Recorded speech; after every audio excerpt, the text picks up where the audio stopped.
네, 안녕하세요. 이번 시간에는 분리 가능 상미분 방정식에 대해서 공부를 하도록 하겠습니다. 우선 분리 가능 미분 방정식이 어떤 것을 의미하고 어떻게 풀어나가는지, 그리고 물리적 현상이나 공학적 문제를 모델링을 했을 때 그 식이 분리 가능 형태의 미분 방정식으로 표현되는 문제에 대해서 다뤄보도록 하겠습니다. 자, 제일 먼저 분리 가능 상미분 방정식.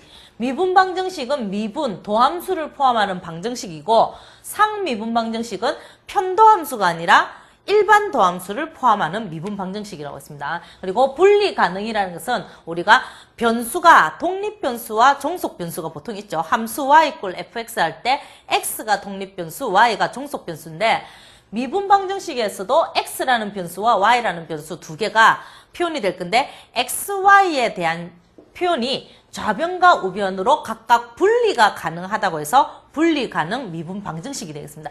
일반적으로 1개 미분 방정식은 우리가 y' = f의 x, y로 표현이 가능하다고 했죠. 양 형태일 때. 형태일 때는 f의 xy, y' 은 0이다라고 표현을 하는데, 이 양 형태에서 f의 x, y가 x제곱 플러스 y제곱으로 표현이 된다면 xy가 분리되는 형태가 아니다라는 얘기인데, x하고 y가 분명히 분리되어 있는 것 같다라고 생각하는 친구들도 있을 겁니다. 여기서 분리라는 것은 x에 대한 것과 y에 대한 것이 곱셈으로 연결이 되어 있다라고 하면 곱으로 분리가 되어서 y제곱을 좌변으로 넘겨서 x랑 y를 분리할 수 있다라고 얘기를 하게 될 겁니다. 자, 그러면 이 분리 가능 미분 방정식이라는 것은 어떤 형태냐?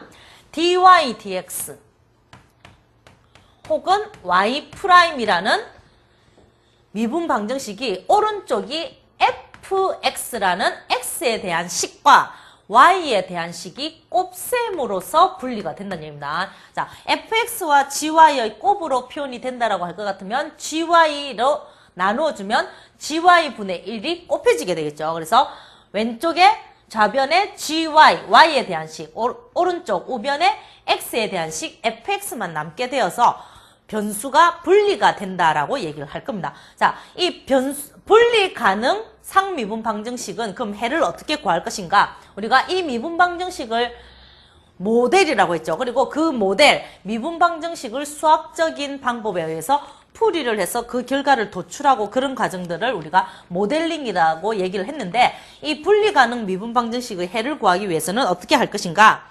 먼저 첫 번째 단계에서는 x라는 변수와 y라는 변수를 분리한다는 얘기입니다.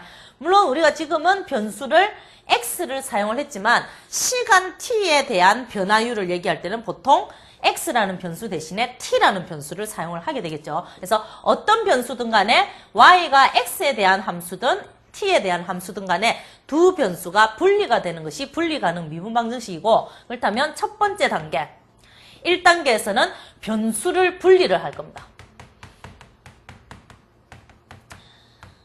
변수를 분리하는데 fx와 gy만 따로 분리하는 게 아니라 dy와 dx도 역시 좌변에는 dy, 우변에는 dx만 분리를 하는 거죠. 그래서 gy로 나누어주고, 그리고 오른쪽은 fx만 남길 겁니다.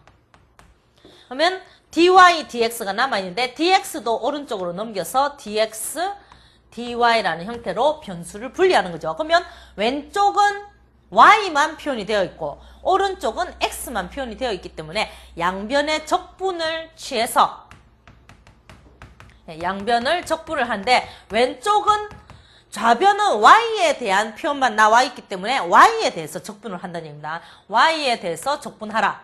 gy분의 1 dy. 우변은 x에 대해서 적분하면 인테그랄 fx dx가 되겠죠.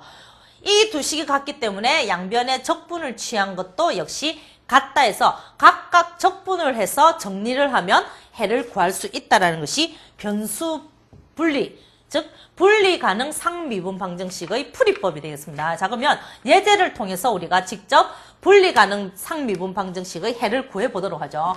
예제 1번은 y'은 1 플러스 y제곱. 지금 x가 나타나 있지 않고, 그죠? 독립변수 x가 전혀 나타나 있지 않은 이런 미분 방정식을 우리가